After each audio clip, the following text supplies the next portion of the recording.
السلام عليكم ورحمة الله وبركاته. سبحانك لا علم لنا إلا ما علمتنا.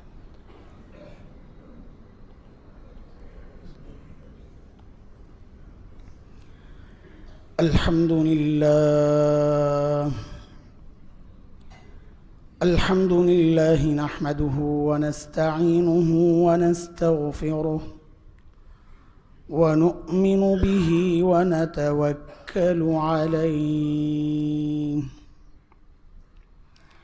ونعوذ بالله من شرور أنفسنا ومن سيئات أعمالنا. من يهده الله فلا مضل له ومن يضلله فلا هادي له. وأشهد أن لا إله إلا الله وحده لا شريك له. وأشهد أن سيدنا وسندنا وحبيبنا ومولانا محمدا عبده ورسوله. اللهم صل على محمد وعلى آل محمد كما صليت على إبراهيم وعلى آل إبراهيم إنك حميد مجيد. اللهم بارك على محمد وعلى آل محمد كما باركت على إبراهيم وعلى آل إبراهيم إنك حميد مجيد. أما بعد فأعوذ بالله من الشيطان الرجيم. بسم الله الرحمن الرحيم.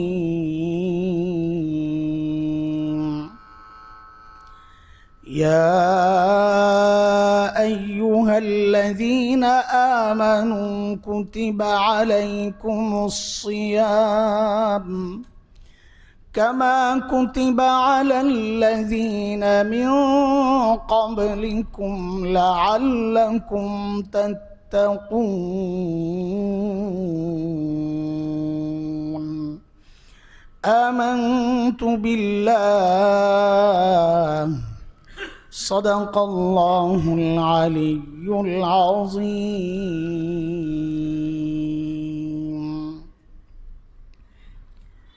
محترم মুসল্লিয়ান কিরাম, আল্লাহ সুবহানাহু ওয়া তাআলার লাখো শুকর যে মহান রব আমাদেরকে মায়া করে দয়া করে ভালোবেসে রমজানের মতো এমন দামি মুহূর্তে আমাদেরকে ঢুকাইয়া দিয়েছেন।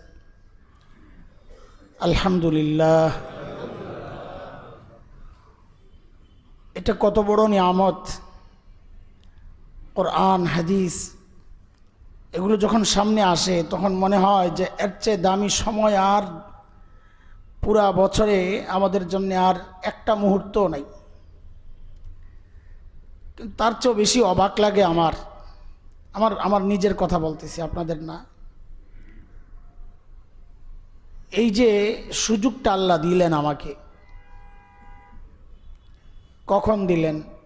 তার আগে শাবান মাস গেল। আমরা শাবান মাসে শুনেছি, হাদিস বারবার শুনেছি, সারা বছরের আমল আল্লাহর কাছে পেশ করা হয়, যে আপনার বান্দার সারা বছরের আমল।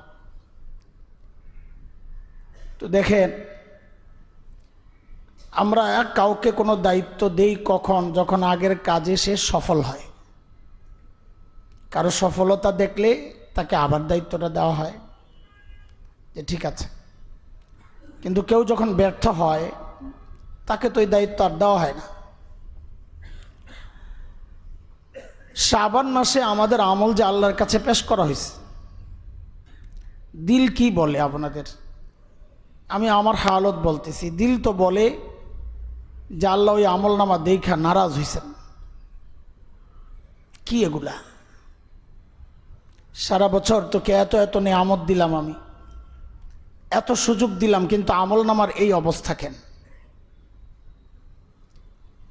কোনো সন্দেহ নাই এমন কি করেছি যার দ্বারা আল্লাহ খুশি হয়ে যাবে। হ্যাঁ ভাই, আমি আবারও বলি, আমি আমার কথা বলতেছি। আমাদের আমলগুলো ভেজাল ছিল, ভেজাল। গুনাহগুলি সলিড ছিল, গুনাতে ভেজাল ছিল না। তো এমন আমল নামা যখন আল্লাহর কাছে পেশ করা হয়, তো নিশ্চয়ই আল্লাহ ওই আমল নামা দেখে খুশি হন নাই, নারাজই হয়েছেন। তো নারাজ হওয়ার ফলাফল তো ছিল এটা, আমাদেরকে আর সুযোগ না দেওয়া। কিন্তু তারপরেও আল্লাহ তাআলা তার দয়ায় আমাদের দিকে তাকান নাই, নিজের সেই রহমতের সাগরে আমাদেরকে আবার ডুবাইয়া দিছেন, রহমতের চাদর দিয়ে আবার ঢেকে দিছেন।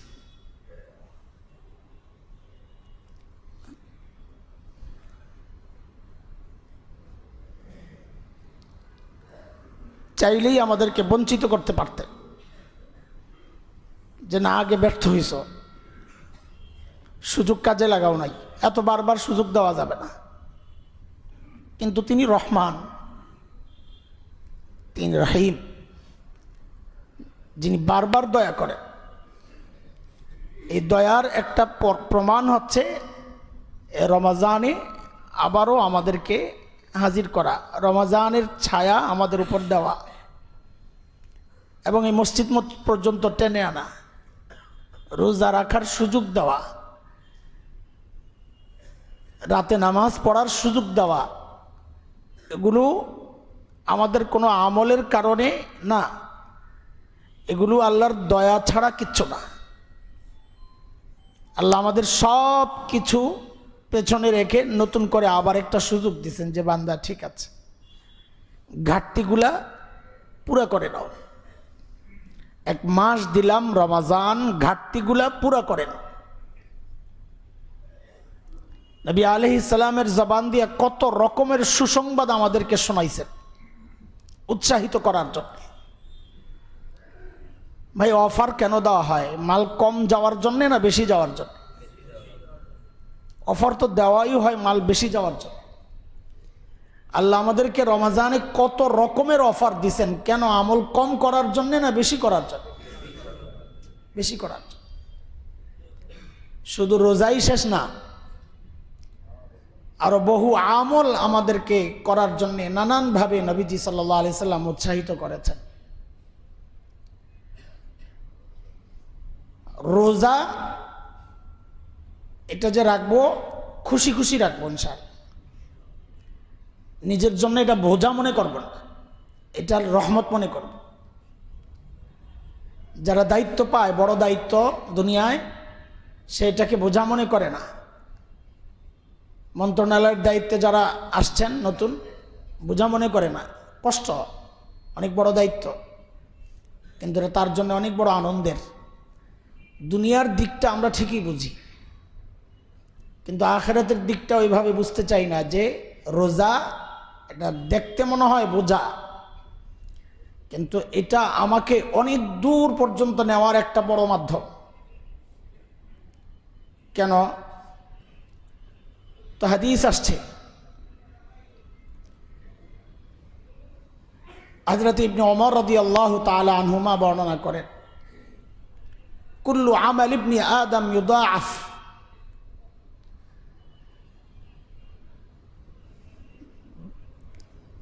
প্রত্যেক বনি আদমের মানে মানুষের প্রত্যেকটা আমলকে বাড়ানো হয়। আল হাসানাতু বিআশরিহা ইলা সাবঈমিআতি যিফ, প্রত্যেকটা আমল 10 গুণ থেকে 700 গুণ পর্যন্ত, নানান আমল আছে, 700 গুণ পর্যন্ত আল্লাহ বাড়ান, রোজা ছাড়া। রোজা না। আল্লাহ তাআলা বলেন আস-সাওমু লি ওয়া আনা আজজি বিহি। রোজার বাড়ানি টাড়ানি কিছু নাই। বাড়াইলে কি হবে? বাড়ায় তো জান্নাতই দিবে, এই জন্যই তো বাড়াবে। তো আল্লাহ বলেন সব আমল বাড়লেও রোজার হিসাব আলাদা। কি আলাদা? তো আল্লাহ বলেন রোজা হচ্ছে আমার, এটা আমার, এটা আমার জন্য করছে, তো আমি নিজ হাতে তার বিনিময়টা দিব। ইয়াদাউ তাআমাহু ওয়া শারাবাহু মিন আজলি। সে আমার জন্যই তো রোজা রাখছে, খানা ছাড়ছে, পান করা ছাড়ছে তো আমার জন্যই। ওই হাদিসে আসছে নবীজি সাল্লাল্লাহু আলাইহি ওয়াসাল্লাম বলেন লিস-সাইম ফারহাতান, ফারহাতুন ইনদা ফিত্রিহি ও ফারহাতুন ইনদা লিকাই রাব্বিহ। রোজাদারের জন্য দুইটা আনন্দ। এক আনন্দ হচ্ছে ইফতারের সময়। এই ইফতার মানে দুই অর্থ। প্রতিদিনের ইফতার, ইফতার মানে রোজা ভাঙ্গা, প্রতিদিনের ইফতার, অথবা রমজান মাস শেষ হইলে একবারে যে ইফতার মানে ঈদ উল ফিতরের যে আনন্দ, ওইটাও হইতে পারে। এটা হচ্ছে এক আনন্দ রোজাদারের। যে রোজা রাখে না সে বুঝবে না ওই ইফতার করার আনন্দটা কি, ইফতারের মুহূর্তটার আনন্দটা কি। 2 নম্বর আনন্দ হচ্ছে ইনদা লিকাই রাব্বিহ, ফারহাতুন ইনদা লিকাই রাব্বিহ। আরেকটা আনন্দ হচ্ছে যখন কিয়ামতে আল্লাহর সামনে যাবে, যখন আল্লাহ নিজ হাতে তাকে তার বিনিময়টা দিবেন, ওইটাই হচ্ছে তার জন্য একটা বড় আনন্দ। এটা আর কেউ পাবে না। এই তো এক হাদিস, সুসংবাদ আল্লাহর পক্ষ থেকে রোজাদারের জন্য, যে আল্লাহ নিজে বিনিময়টা দিবেন। হযরত সাহল ইবনে সাদ আস-সাঈদী রাদিয়াল্লাহু আনহু, তার একটা হাদিস আসছে রোজাদারের জন্য সুসংবাদ। নবীজি সাল্লাল্লাহু আলাইহি ওয়াসাল্লাম বলেন ইন্না ফিল জান্নাতি বাবান ইউকাল লাহু রায়্যান, যে জান্নাতে একটা বিশেষ দরজা আছে, তার নাম হচ্ছে রায়্যান। তো সেদিন কিয়ামতের দিন ডাকা হবে আইনাস সাইমুন, এ রোজাদাররা কোথায়? ডাকা হবে রোজাদাররা কোথায়? ফায়াকুমুন, রোজাদাররা দাঁড়াবে। ফায়াদখুলুনা মিন, তখন রোজাদাররা ওই দরজা দিয়ে ঢুকবে। হাদিসের কথা, লা ইয়াদখুলু আহাদুন গায়রুহুম, ওই দরজা দিয়ে রোজাদাররা ছাড়া আর কেউ ঢুকবে না। এটা শুধু রোজাদারদের জন্য স্পেশাল দরজা। ফাইযা দাখালু উগলিকা, যখন ঢুকা শেষ হবে ওই দরজা ক্লোজ হয়ে যাবে। লা ইয়াদখুলু আহাদ, এরপরে আর কেউ এই দরজা দিয়ে ঢোকার সুযোগ নেই। রোজাদারের মর্যাদা এটা। যে আমলের এত দাম, সে আমল বোঝা না, সে আমল আমাদের জন্য নিয়ামত। আলহামদুলিল্লাহ।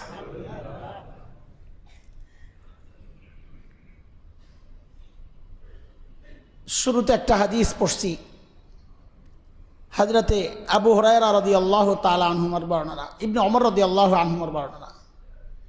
বুখারীতে আসছে, অনেক হাদিসের কিতাবে আসছে। আস-সিয়ামু ওয়াল কুরআন ইয়াশফাআন লিল আবদ, রোজা এবং কোরআন বান্দার জন্য সুপারিশ করবে। يقول الصيام أي رب منعته الطعام والشهوات بالنهار فشفعني فيه، ويقول القرآن أي رب منعته النوم بالليل فشفعني فيه، فيشفعان أو كما قال عليه السلام। নবীজি সাল্লাল্লাহু আলাইহি ওয়াসাল্লাম বলেন রোজা এবং কোরআন আল্লাহর কাছে সুপারিশ করবে ওই রোজাদারের জন্য, আর কোরআন তিলাওয়াত করে যে বান্দা তার জন্য। দেখেন একটা বিষয়, কোরআন এটা কার কালাম? কালাম বুঝেন তো? কথা, এটা আল্লাহর কথা। আল্লাহর কথা আল্লাহর গুণাগুণ এর মধ্যে একটা অন্তর্ভুক্ত। আমাদের একটা আকীদার বিষয় হচ্ছে আল্লাহর গুণগুলো আল্লাহর সত্তার অংশ। আল্লাহর গুণগুলো আল্লাহর সত্তার অংশ, আলাদা না। কোরআন যেহেতু আল্লাহর কালাম, এটা আল্লাহর সত্তার অংশ, এটা আলাদা না, এটা আল্লাহর ভেতর থেকে বের হয়। অন্য হাদিসে আসছে তাবাররাক বিল কোরআন ফাইন্নাহু কালামুল্লাহি তাআলা ওয়া খারাজা মিন। তোমরা কোরআন দ্বারা বরকত হাসিল করো, কারণ এটা আল্লাহর ভেতর থেকে বের হয়েছে, এটা আল্লাহর জাতের অংশ, আল্লাহর সত্তার অংশ। তো কোরআন সুপারিশ করা মানে আল্লাহ নিজেই সুপারিশ করা। এক, রোজা সুপারিশ কর, তো রোজাকে আল্লাহ বলছেন as-সাওমুলি, রোজা আমার। এখন একটা ভরা মজলিসে আপনি কাউকে পরিচয় করা দিচ্ছেন, এই লোক আমার খাস লোক। এই সুযোগ পেয়ে এই লোক দাঁড়ায় গেছে, স্যার এই মানুষটা আমার সাথে, তাকেও একটু সুযোগ দেন। এখন ভরা মজলিসে ঘোষণা দেওয়া হইলো আমার খাস লোক, এখন তার সুপারিশ কেমনে বাদ দেয়? তো মানুষ কি বলবে? আপনার না খাস লোক, তার একটা সুপারিশ কবুল করলেন না। তো মুহাদ্দিসরা বলেন যেহেতু রোজাকে আল্লাহ ঘোষণা দিয়েছেন রোজা আমার, কাজী রোজার সুপারিশ যখন হবে ভরা মজলিসে হাসরে, তো আল্লাহ ওই সুপারিশকে ফেরত দিবেন না। কেন? আল্লাহ দুনিয়ায় দাবি করে আসছেন রোজা আমার। এখন আমার বলে সেই বিশেষ আমলের সুপারিশ কেমনে আল্লাহ প্রত্যাখ্যান করেন? তো মুহাদ্দিসরা বলেন যে কোরআন সুপারিশ করবে মানে আল্লাহ নিজেই করছেন, রোজা সুপারিশ করবে মানে আল্লাহর বিশেষ আমল আল্লাহর কাছে সুপারিশ করছেন। এই দুই আমলের সুপারিশ কোনোভাবেই প্রত্যাখ্যাত হবে না। নবীজি বলেন ফায়ুশাফাআন, কোরআনের সুপারিশও আল্লাহ কবুল করবেন, রোজার সুপারিশও আল্লাহ কবুল করবেন। কি সুপারিশ? ওই জায়গায় সুপারিশ একটাই, জান্নাতে ঢুকায়া দেন। হাসরের মাঠের সুপারিশ কি? জান্নাতে ঢুকায়া দেন। যারা দুনিয়ায় আমাদের হেফাজত করছে, আজকে জাহান্নামের আযাব থেকে হেফাজত করার দায়িত্ব আমাদের, তাদেরকে জান্নাতে ঢুকায়া দেন, ওই সুপারিশই করবে। এই হলো আরেকটা দিক। হযরত সালমান ফারসি রাদিয়াল্লাহু আনহু বর্ণনা করেন যে শাবানের শেষ দিন নবী আলাইহিস সালাম আমাদেরকে বয়ান করতেন। খতবানা রাসূলুল্লাহ সাল্লাল্লাহু আলাইহি সাল্লাম ফি আখিরি ইয়াউমিন মিন শাবান। নবীজি আমাদেরকে ডেকে কথা বলতেন শাবানের শেষ দিন। কি বলতেন? খুব গুরুত্ব দিয়ে নবীজি বলতেন, ইয়া আইয়ুহান নাস, ও লোক সকল, কদ আযাল্লাকুম শাহরুন আযীম, এক মহান মাস তোমাদেরকে ছায়া দিবে। ছায়া দিচ্ছে, মহান মাস এখন ছায়া দিবে। দেখেন, ছায়া বলছেন নবীজি সাল্লাল্লাহু আলাইহি সাল্লাম, যে নিচে যারা আসবে সবাই এর মধ্যে এই ছায়ার বরকত নিবে। ছায়া দিচ্ছে। শাহরুন আযীম, মহান মাস, শাহরুন মুবারক, এটা এক বরকতের মাস। বরকতের মাস কেন? এক ব্যাখ্যা তো নবীজি নিজেই দিচ্ছেন, পরে নবীজি নিজেই ব্যাখ্যা দিচ্ছেন কেন বরকতের মাস।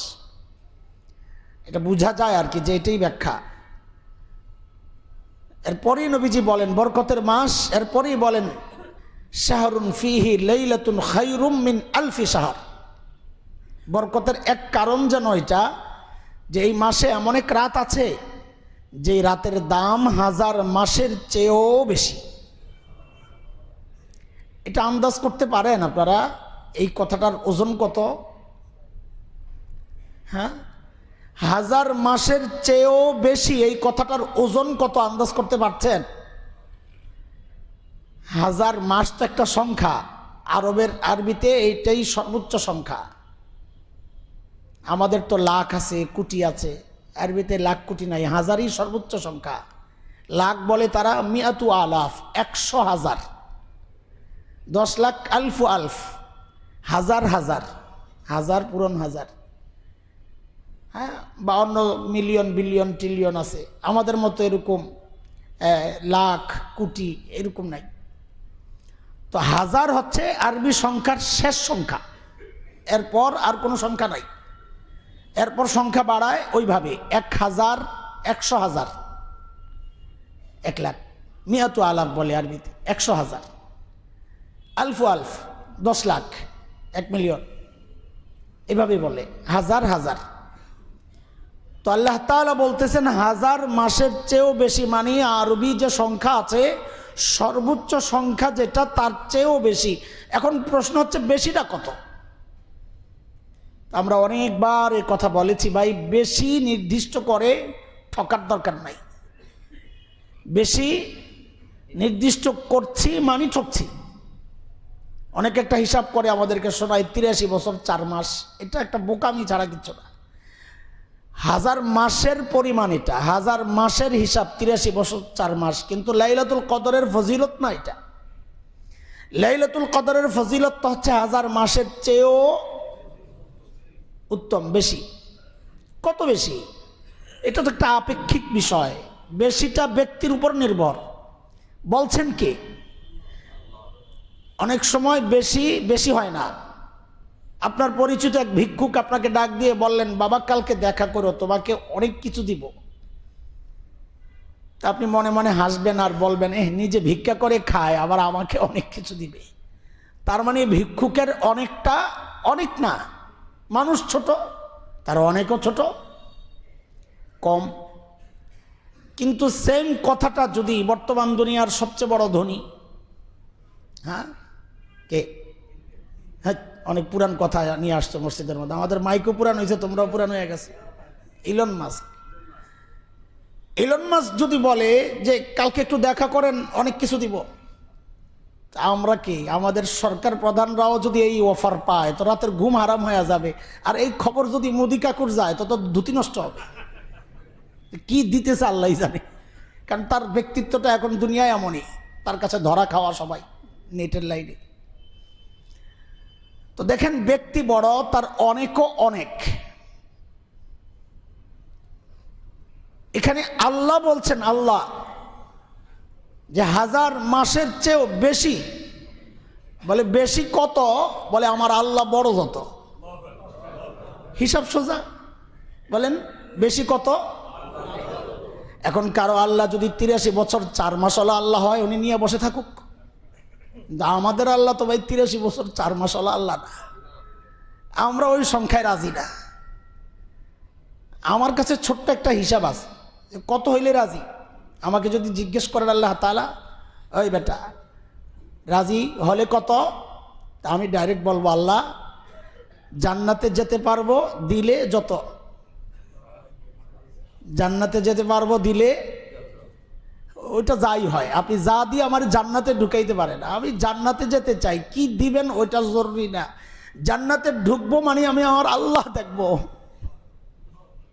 জান্নাতে ঢুকবো মানে আমি আমার নবী দেখব। আর কি চাই? আর কিচ্ছু যদি নাও দেন তাও তো আফসোস নাই। উজুহু ইয়াওমাইযিন নাযিরা ইলা রাব্বিহা নাযিরা। সেদিন জান্নাতে আল্লাহ দেখব।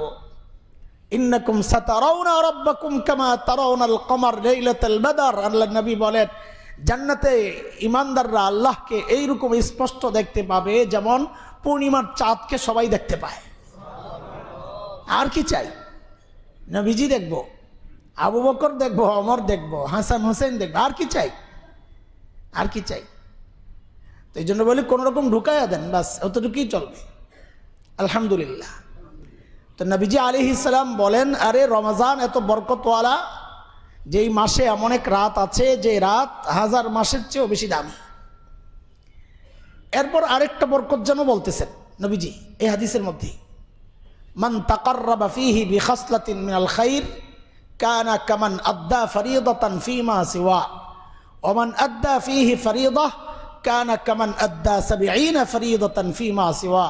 নবীজি বলেন, এই মাসে যদি কেউ একটা নফল আদায় করে, নফল কাজ, জরুরি কাজ না, নফল আমল, একটু তিলাওয়াত করতেছেন, একটু নফল নামাজ পড়তেছেন, একটু সাদাকা করতেছেন, তো নবীজি সাল্লাল্লাহু আলাইহি ওয়াসাল্লাম বলেন, এই মাসে যদি কেউ একটা নফল আদায় করে তো আল্লাহ তাআলা এই নফলের সওয়াব অন্য সময় ফরজ আমল করলে যেই সওয়াব দিতেন ওই সওয়াবটা আল্লাহ তার আমলনামায় উঠায়া দেন।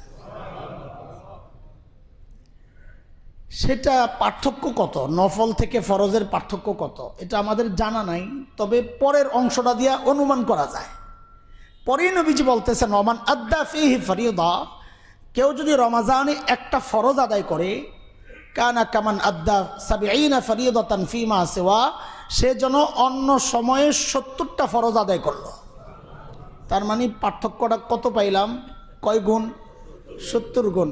তার মানে অনুমান করা যায় যে একটা নফল আমল করলে এটা নবীজি বলেছেন ফরজের সওয়াব, আমরা অনুমান করতেছি আনুমানিক কত হইতে পারে, সেটা কয় গুণ? 70 গুণ। আল্লাহ চাইলে আরো বাড়াইয়া দিবেন, এটা আল্লাহর ইচ্ছা। এটা তো রমজানের কারণে, আর এমনি তো প্রত্যেক আমল 10 গুণ বাড়ে, তো সেই হিসাবে 70 10 কত হয়? 700 হয়। এই জন্যে ভাই, এই যে সুবর্ণ সুযোগটা আল্লাহ দিয়েছেন, এটাকে সুযোগ মনে করি, এটা নিজের জীবনের জন্য একটা বড় নিয়ামত মনে করি। হেলায় খেলায় রমাজান যেন শেষ না হয়, আল্লাহর ওয়াস্তে বলি, হেলায় খেলায় যেন রমাজান শেষ না হয়। তাইলে কিন্তু ভয় আছে। নবীজি সাল্লাল্লাহু আলাইহি ওয়াসাল্লামের মিম্বরের হাদিস আমরা অনেক বলেছি আপনাদেরকে। হযরত জাবির ইবনে সামুরা রাদিয়াল্লাহু আনহুর বর্ণনা, তিনি বলেন, সাইদান নবী সাল্লাল্লাহু আলাইহি ওয়াসাল্লাম আল মিম্বার فقال آمين آمين آمين فلما نزل سئل عنه। হযরত জাবির ইবনে সামুরা রাদিয়াল্লাহু আনহু বলেন, নবীজি মিম্বরে উঠলেন,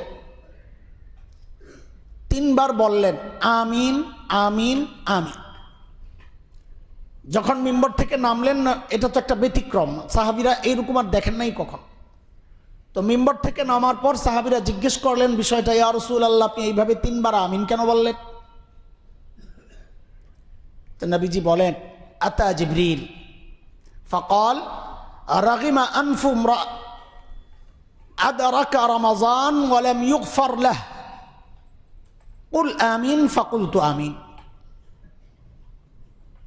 ورغم أنف امرأ من ذكرت عنده ولم يصلي عليك فقل آمين قلت آمين. ورغم أنف امرأ من أدرك أبويه أو أحدهما فلم يغفر له قل آمين فقلت آمين. সাহাবীরা যখন জিজ্ঞেস করলেন, ইয়া রাসূলুল্লাহ, 3 বার আমিন কেন বললেন?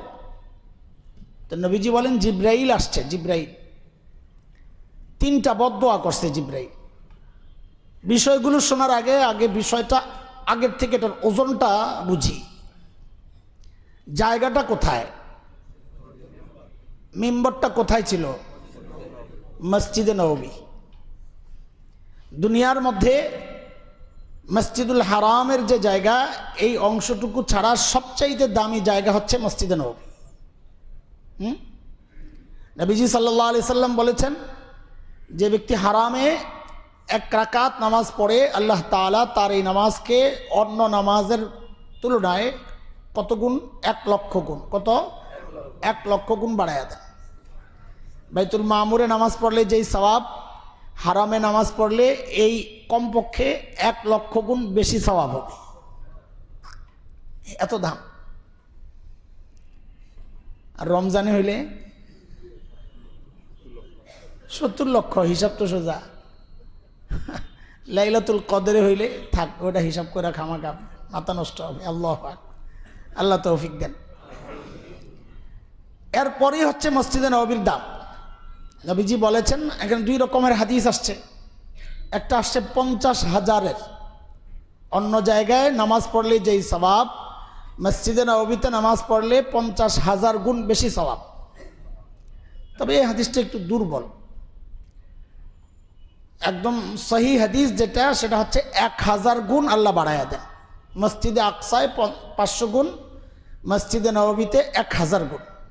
আমাদের এক বুজুর্গ বলতেন, এই ক্ষেত্রে সহি হাদিস নিয়ে তোমরা থাকো, আমরা দুর্বলটা নিয়ে থাকি। সহিটা নিলে 1000, দুর্বলটা নিলে আল্লাহ যদি 50,000 দেয়, সহি তো হাদিস না বলা যাবে না। বর্ণনাকারীর কারো দুর্বলতার কারণে বলা হয়েছে হাদিসটা দুর্বল, হাদিস তো আছে। যাই হোক, তো 1000 তো নিশ্চিত, এটা নিয়ে তো কারো কোনো কথা নেই। এমন একটা দামি জায়গা, এর মধ্যে আবার আরেক হাদিস যে আমার ঘর এবং আমার মিম্বারের মাঝখানে, মা বাইনা বাইতি ও মিম্বারি রাউদাতুম মিন রিয়াদিল জান্নাহ, আমার ঘর আর মিম্বারের মাঝখানের জায়গাটা হচ্ছে জান্নাতের একটা বাগানের টুকরা।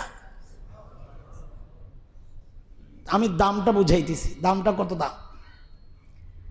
আচ্ছা, বদদোয়া করতেছেন জিব্রাইল আমিন। কে? হযরতে জিব্রাইল সহ সমস্ত ফেরেশতাদের ব্যাপারে সূরা তাহরিম 6 নম্বর আয়াত আল্লাহ বলেছেন, লা ইয়াসুনাল্লাহা মা আমারহুম ওয়া ইয়াফআলুনা মা ইউমারুন। ফেরেশতারা আল্লাহর হুকুমের অমান্য করার সামর্থ্যই রাখেন না, বরং আল্লাহ যা বলেন তারা তাই করে। কাজী এটা বুঝে নেওয়া জিব্রাইলের বদদোয়াটা মূলত কার কথা? তো বদদোয়া আসলে কে করতেছেন? আল্লাহ করতেছেন।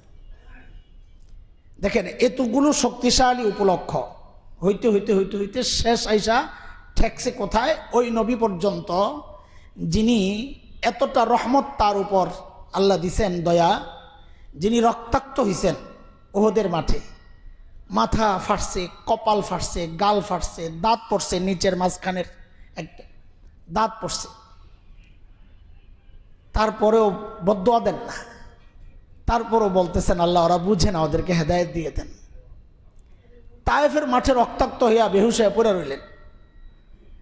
কত রক্ত ঝরছে যে পা জুতার সাথে আটকে গেছে, রক্ত শুকায়া খোলা যাচ্ছে না, এত রক্ত ঝরছে। তারপরও বদদোয়া দিচ্ছেন না, বলে আল্লাহ হেদায়েত দিয়ে দেন, হেদায়েত দিয়ে দেন। এরা বুঝে না। এই নবী কতটা খারাপ দিক হইলে বিষয়টা, যে জিব্রাইল বদদোয়া করতেছেন, সেই নবী বলেন না যে জিব্রাইল এই কথা বললেন না আমার উম্মতের জন্যে। নবীও বলেন না আমিন, কারণ জিব্রাইল হুকুম করছেন নবীকে। নবী বলেন আমাকে জিব্রাইল বলেছেন আপনি আমিন বলেন, তার মানে এটা আল্লাহর নির্দেশ। আমিন বলার নির্দেশ কার? আমিন মানি জানেন? আমিন অর্থ কি? আল্লাহ আপনি কবুল করেন, মাশাআল্লাহ। তো জিব্রাইল হুকুম করতেছেন নবী আপনি আমিন বলেন, তার মানে হুকুমটা কার? তো বদদোয়াও আল্লাহর। নবীকে আমিন বলার জন্য বলা হচ্ছে যে সুপারিশ, যে আল্লাহ আপনি এই দোয়া কবুল করেন, এই বদদোয়া কবুল করেন। আপনি একটু খেয়াল করতেছেন বদদোয়াটার ওজন কত? আপনাদের কি কোনো একটা ফাঁক ফুকুর কি আপনাদের নজরে আছে যেই ফাঁক দিয়ে এই বদদোয়াটা মিস হওয়ার সম্ভাবনা আছে? খুঁজে বের করেন তো। আল্লাহ, তাইলে যেই কারণে বদদোয়াটা হয়েছে ওই কারণগুলো কি খুব সহজ কারণ না ভয়ঙ্কর কারণ? ভয়ঙ্কর কারণ। কতটা ভয়ঙ্কর? যে নবীজি রক্তাক্ত হয়েছেন তার চেয়েও ভয়ঙ্কর। কারণ নবী এটা ব্যক্তিগত বিষয় ছিল, তো এই জন্যে বদদোয়া করেন নাই, আল্লাহর হুকুমও হয় না। এখানে আল্লাহর হুকুম হয়েছে। কি সেইটা? তিনটা বিষয়। এক নাম্বার, হযরত জিব্রাইল বলেন রাগিমা আনফু মান আদরাকা রমাজান ফালাম ইউগফার লাহ কুল আমিন ফাকুলতু আমিন। হাদিসটা হযরত আবু হুরায়রার থেকেও বর্ণনা আসছে, কিছু শব্দ এদিক সেদিক, কিন্তু এই শব্দগুলো হযরত জাবির ইবনে সামুরার। জিব্রাইল বলেন যে যেই ব্যক্তি রমাজান পেল, রমাজান মাস পেল, কিন্তু নিজেকে মাফ করায়া নিতে পারে না, এই সুবর্ণ সুযোগটা পায়াও সে কাজে লাগাইতে পারে নাই। রাগিমা আনফ, তার নাক যেন ধুলায় লাগে, এটা আরবের একটা বলা বাক্য। এটার অর্থ যেটা আসে সেটা হচ্ছে সে অপদস্থ হোক, লাঞ্ছিত হোক, ক্ষতিগ্রস্ত হোক। যে রমাজান পেয়েও কাজে লাগাইল না, নিজেকে মুক্ত পবিত্র করতে পারলো না, নিজের গুনাহগুলো মাফ করাইতে পারলো না, সে যেন ক্ষতিগ্রস্ত হয়। বদদোয়া করতেছেন জিব্রাইল আর নবীকে বলতেছেন আমিন বলার জন্য। বলেন রমাজান পায়া যদি নিজেদেরকে মাফ করাইতে না পারি, আমরা যে বিপদগ্রস্ত হব, এই বিপদ দুনিয়া আখিরাত দুইটাই হইতে পারে। আখিরাতেরটা তো নিশ্চিত, আখিরাতেরটা তো নিশ্চিত, দুনিয়াও হইতে পারে। এই ব্যক্তি কেমনে ভালো থাকবে যে রমাজান পায়া নিজেরে মাফ করাইতে পারে নাই? জিব্রাইল বদদুয়া করতেছেন, নবীজিকে আমিন বলতেছে, বলার জন্য সেই আমিনও বলা হয়েছে। এই বদদুয়া মিস যায় কেমনে? আপনি কেমনে ক্ষতির থেকে বাঁচবেন যদি রমজান পায়া নিজেকে পাক করতে না পারি? এটা কিভাবে সম্ভব? আচ্ছা, এই কথায় পরে আসতেছি, হাদিসটা শেষ করি। 2 নম্বর নবীজি বলেন, এরপর জিব্রাইল বললেন, রাগিমা আনফুমরা মান যুকিরতা ইনদাহু ওয়া লাম ইউসাল্লি আলাইক কুল আমিন ফাকুলতু আমিন। ইয়া রাসূলুল্লাহ, সেই ব্যক্তিও ক্ষতিগ্রস্ত হোক, অপদস্থ হোক, লাঞ্ছিত হোক, যার সামনে আপনার আলোচনা হয়েছে, আপনার নাম উচ্চারিত হয়েছে, আপনাকে বুঝায় এমন কোনো শব্দ উচ্চারিত হয়েছে, কিন্তু সে দুরূদ শরীফ পড়ে নাই। পড়ে ফেলেন, তাড়াতাড়ি এখনই পড়ে ফেলেন সাল্লাল্লাহু আলাইহি ওয়াসাল্লাম। বদদুয়া থেকে বাঁচি আগে। দুরূদ শরীফ পড়ে নাই, সেও যেন ক্ষতিগ্রস্ত হয়। নবী আপনি আমিন বলেন। তো নবীজি বলেছেন আমিন। কাজী ভাই, এটাকে হেলায় খেলায় নষ্ট না করা। খুব অবহেলা হয় আমাদের এই দুরুদের ক্ষেত্রে, হয় বাড়াবাড়ি হয়, নয় অবহেলা হয়। কেউ আছে দুরুদ পড়ে নিজের ইচ্ছা মতো কাটিং করে, বানানো দুরুদ, লাফায়া, দাঁড়ায়া, নেচে গেয়ে, এটা বাড়াবাড়ি। এটা দুরুদ নষ্ট করার একটা চক্রান্ত শয়তানের। আবার কেউ কেউ ওই কিয়াম, দাঁড়ায়া, নাচে, নেচে গেয়ে এগুলা বলার, ওগুলা বিরোধিতা করতে করতে করতে করতে এতটা কঠোর হয়ে গেছে যে এখন নিজের দুরুদ পড়াই ছেড়ে দিচ্ছে। এটা হলো ছাড়াছাড়ি। এই দুরুদ কেন্দ্রিক বাংলাদেশের মানুষ বাড়াবাড়িতে আর ছাড়াছাড়িতে লিপ্ত। 2 গ্রুপই আসামি হয়ে যাবে আল্লাহর কাছে। আল্লাহ তাআলা আমাদেরকে হেফাজত করে। আল্লাহুম্মা সাল্লি আলা সাইয়্যিদিনা মুহাম্মদ ওয়া আলা আলিহি ওয়া সাহবিহি ওয়া সাল্লিম। সংক্ষেপ দুরূদ আর কি। 3 নম্বর নবীজি বলেন, রাগিমা আনফুমরা মান আদরাকা আবাওয়াইহি আও আহাদাহুমা ফালাম ইগফার লাহু কুল আমিন ফাকুলতু আমিন। যে ব্যক্তি মা বাবা 2 জনকে পেল অথবা একজনকে, এই সুযোগটা সে কাজে লাগাইল না, নিজেকে মাফ করাইতে পারল না, জাহান্নাম থেকে বাঁচাইতে পারল না, নিজের জান্নাত অবধারিত করতে পারল না, সুযোগ ছিল। আরে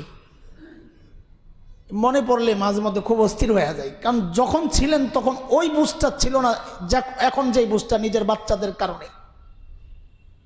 আফসোস করি, যাহারে হাত ছাড়া তো হয়ে গেছে, এখন তো আর আরেকজন বাপ কিনা আনা যাবে না, আরেকজন মা কিনে আনা যাবে না। যাদের আছে ভাই জান্নাত বানায় আনো, যাদের মা বাবা আছে জান্নাত বানায় আনে। চলে গেলে আমার মতো পোড়া কপালের মতো আফসোস করবেন, কিন্তু করার কিচ্ছু থাকবে না তখন। হ্যাঁ, নিজের জান্নাত বানায় আনেন দোস্ত, জান্নাত বানায় আনেন। নবীজি, জিব্রাইল বলেন যে এই কাজ যে করতে পারলো না, নবী আপনি বলেন, সে অপদস্থ হোক, লাঞ্ছিত হোক, আপনি আমিন বলেন। তো নবী বলেন আমিন।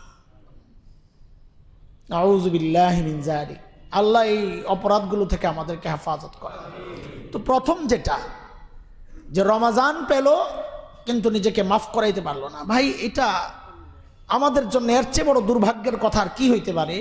যে এমন দামি সময় পেলাম, আল্লাহর মাফের ওয়াদা পেলাম, এত কিছুর পরেও যদি কাজে না লাগাইতে পারি। গুনাহ তো করছি, হয়ে গেছে, এখন আল্লাহ একটা সুযোগ দিয়েছেন, আল্লাহ দেখছেন গুনাহগুলা, শাবান মাসে সব কিছু আল্লাহর কাছে পেশ করা হয়েছে, আল্লাহ সব দেখছেন, দেখার পরে আবার সুযোগ দিচ্ছেন। এখন এই সুযোগটাও কাজে লাগাইলাম না।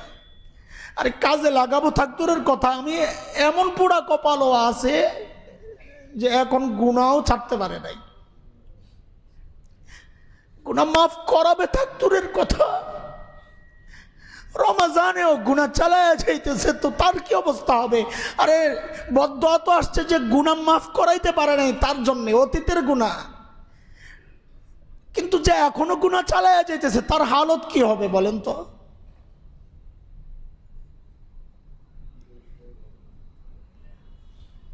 ভাইও কেমনে বললে বুঝবেন আমি জানি না, কেমনে আমাদের কথাগুলো আপনাদের হৃদয় পর্যন্ত পৌঁছবে জানি না। যদি মনে করেন এই পদ্ধতি তো কাজ হবে, তাও করতে রাজি আছি, আসেন সামনে, পাওগুলারে জড়ায়া ধইরা বৈশা বৈশা কান্না করি, তাও গুনাহ ছাড়েন। যদি আপনাদের কাছে মনে হয় এই পদ্ধতি কাজে আসবে, আমি গোলাম প্রস্তুত আছি আপনার পাও ধইরা সারা মাস কান্না করার জন্য।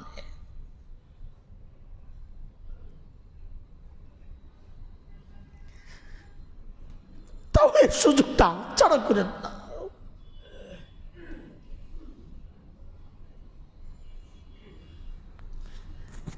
জীবনে আরেকটা রোজা নাও তো পাইতে পারি, আরেকটা রোজা নাও পাইতে পারি।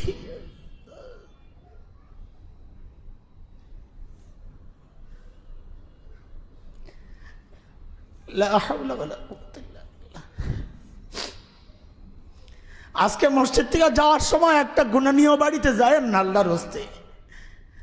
আরে সুযোগ আছে তো, সবগুলা গুনাহ এখানে পরিষ্কার করে যাওয়ার সুযোগ তো আল্লাহ দিচ্ছেন, এই সুযোগ কাজে লাগায় যান।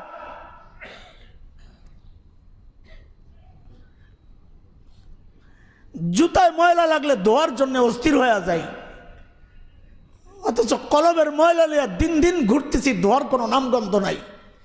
অথচ জুতা ধোয়ার চেয়ে আমার কলব ধোয়া ছিল আরো সহজ কাজ। জুতা ধুইতে কতগুলা পানি লাগে, আর কলবটা ধোয়ার জন্যে অনুশোচনার এক ফোঁটা পানি দরকার ছিল শুধু। কি করতেছি, কি করতেছি?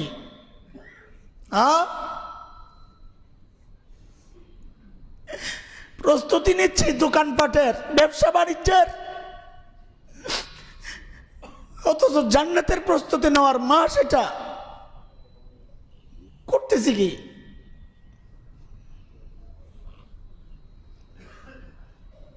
আল্লাহর হস্তে বলি, তওবা করি, তওবা করি, অতীতের সব গুনার জন্য আল্লাহর কাছে তওবা করি। আল্লাহ আমাদের জিন্দগির সমস্ত গুনাহ খাতা মাফ করে দেন। সুযোগ যেহেতু পেয়েছি, কিছু আমল দিয়া নিজের পাল্লাটার একটু ভারী করি। কি আমল করব? কোরআন থেকে, হাদিসগুলো থেকে খাস যে আমলগুলো আমাদের নজরে আসতেছে, এর মধ্যে এক নম্বর আমলের নাম হচ্ছে কোরআন নাজিলের মাস, কোরআন তিলাওয়াত বেশি বেশি করি ইনশাআল্লাহ। আমরা আগেও বলেছি, আবারও বলি, একদম গনে গনে আমি 10টা আমলের কথা বলি, একটু খেয়াল রাখেন, না ছুটে যেন, একটু হোক, প্রতিদিন একটু হোক। এমনি তো হাদিসে আসছে 4টা আমলের কথা নবীজি বেশি বেশি করতে বলেছেন রমজানে। এক হচ্ছে লা ইলাহা ইল্লাল্লাহ, বেশি বেশি পড়া, ইস্তিগফার বেশি বেশি করা, জান্নাত বেশি বেশি চাওয়া, জাহান্নাম থেকে বাঁচতে চাওয়া। এই 4টা আমলের কথা আসছে। এই 4টা তো আছেই, আরও কিছু আমল আমরা অন্যান্য হাদিস থেকে যেগুলো বুঝেছি এগুলোও করি, ঢুকায় নেই। তার মধ্যে 1 নম্বর হচ্ছে কোরআন আল করিমের নাজিলের মাস কোনটা? রমজান। রমজান মাসে তিলাওয়াত বেশি বেশি করি, যেহেতু রোজা আর তিলাওয়াতের সাথে একটা গভীর সম্পর্ক, দুইটাই আল্লাহর কাছে সুপারিশ করবে। একটা সম্পর্ক আছে, আরও অনেক সম্পর্ক আছে, আমি সেদিকে যাচ্ছি না, আমাদের সময়টা কম। তিলাওয়াত বেশি বেশি করি 1 নম্বর। 2 নম্বর হচ্ছে নফল রোজা, এর সাথে এই রোজার সাথে নফল নামাজ, বিশেষ করে রাতের নামাজ। হাদিসে আসছে মান সামা ওয়া কামা, যে রোজা রাখে এবং কিয়ামুল লাইল করে।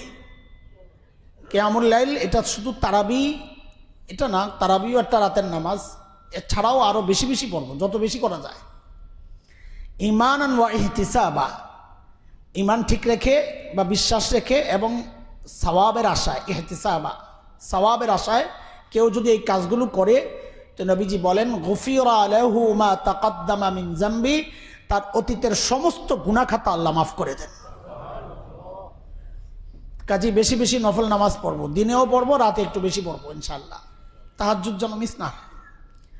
3 নম্বর ইস্তিগফার বেশি বেশি পড়বো, যেটা ওই হাদিসে আসছে। 4 দুরূদ শরীফও বেশি বেশি পড়বো।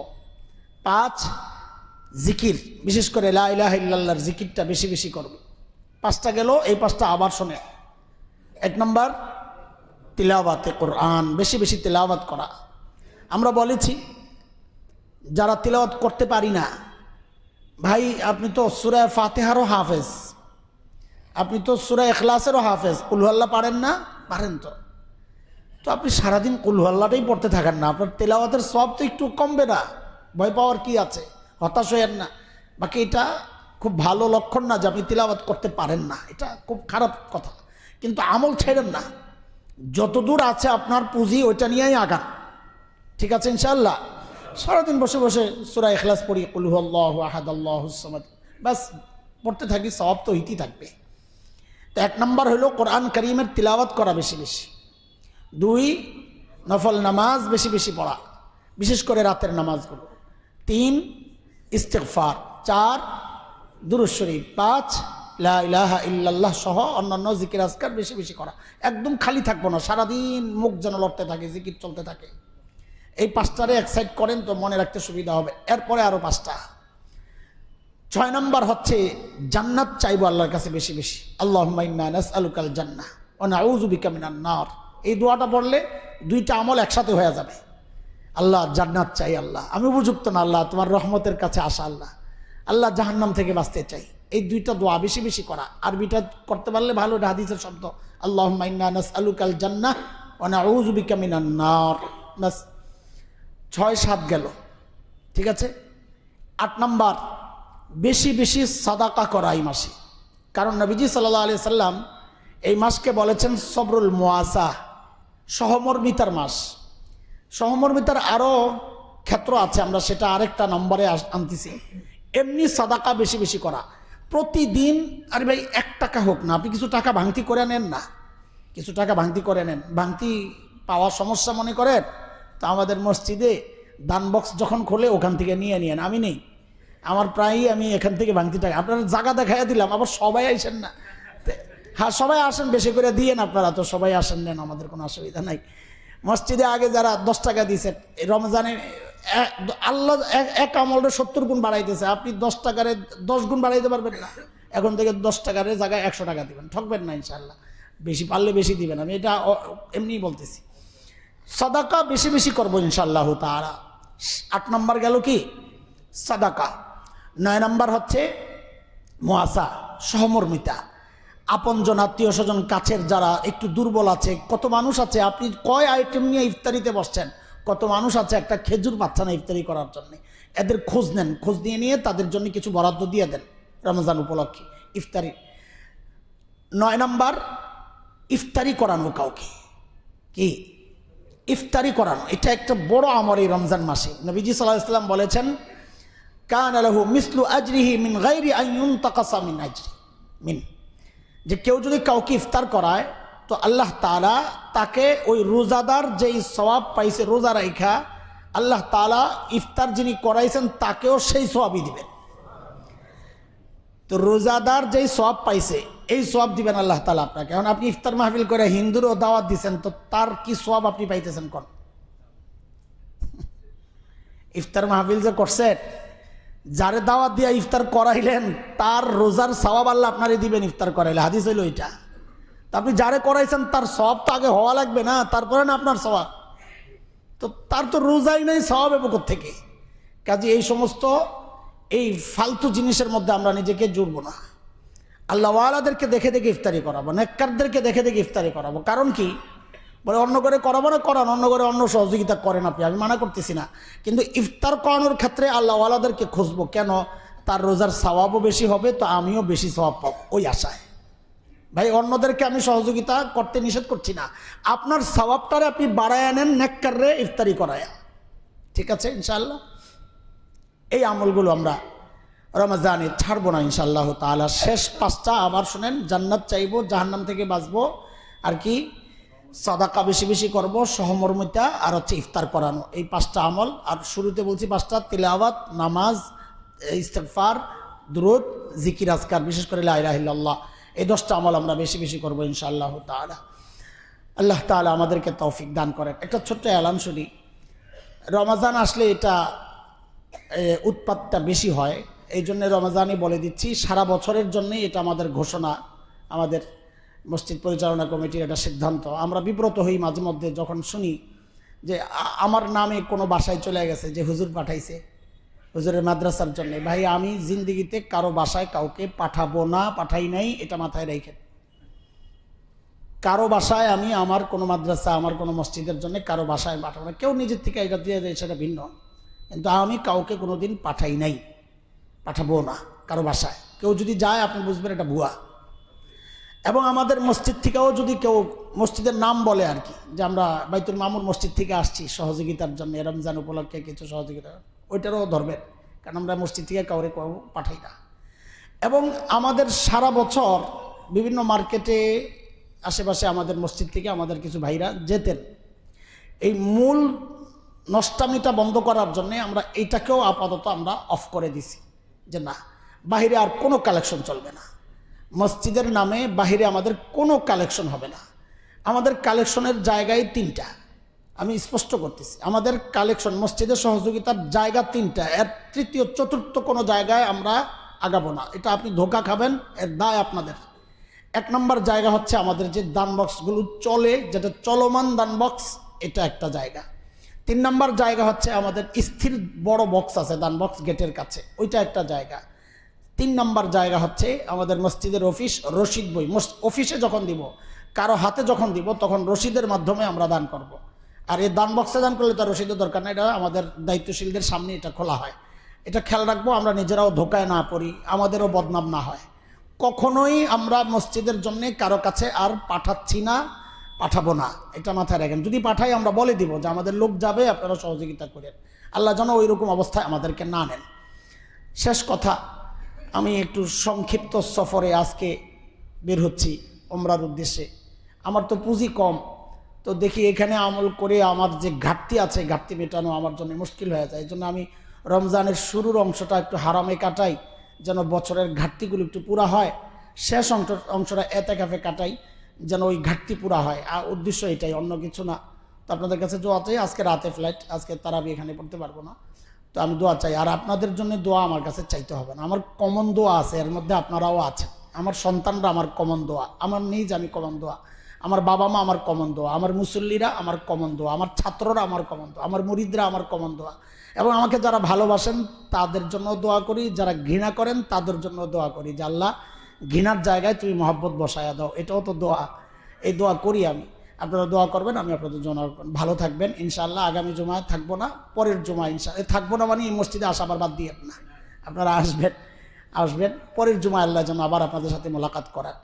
সে পর্যন্ত সবাই ভালো থাকেন, আমিন।